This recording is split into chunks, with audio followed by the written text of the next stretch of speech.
So, you guys must know that there's a new Star Trek show in town, and would you believe that most of the haters are complaining about it for all the wrong reasons? Hit it!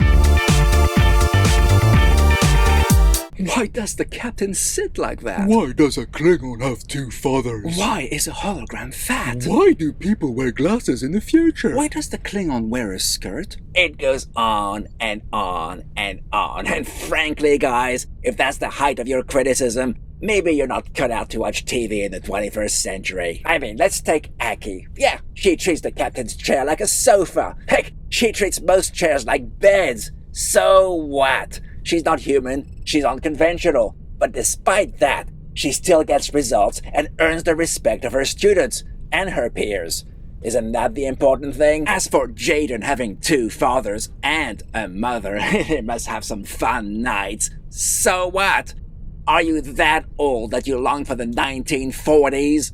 Families are way more versatile than they used to be, and if you can't cope with that, you must have issues walking down the street. As for complaining about fat people and eyewear and wheelchairs, yeah, maybe none of that would exist in 1,000 years' time. But you know what shows need to be? Relatable, which is why having a black communications officer, an Asian helmsman, and a Russian on board the first Enterprise was such a big deal.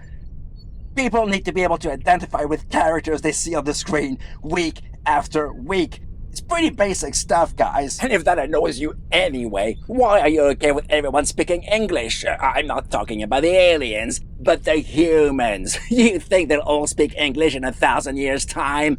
Try looking back 1,000 years and see if you could understand the most common tongues of the day. So, you're screaming about a lack of realism because someone wears glasses, but not because of the language being spoken. You're not complaining about a lack of realism. You're probably just a bigot. And then there's the Klingon wearing a skirt. What's wrong with that? You know who else wears skirts? Scots.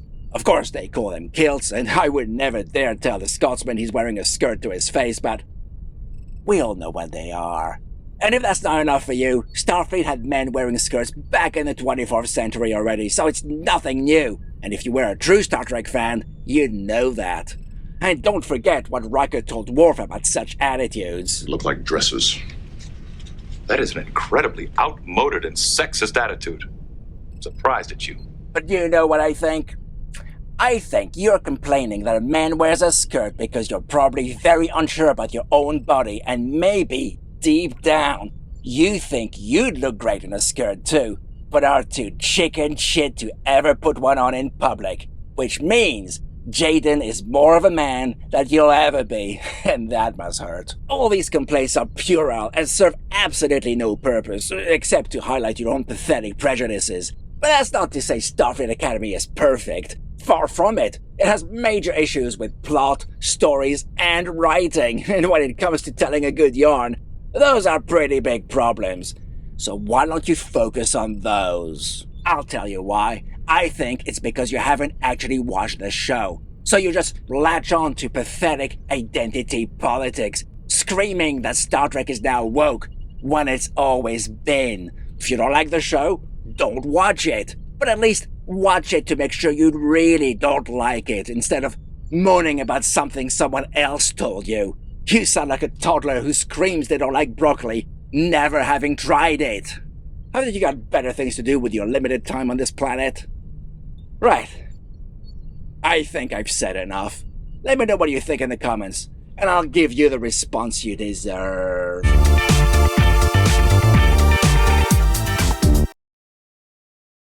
As for complaining about fat people and eyewear and wheelchairs, yeah, maybe none of that will exist in 1,000. Oh, fucking hell.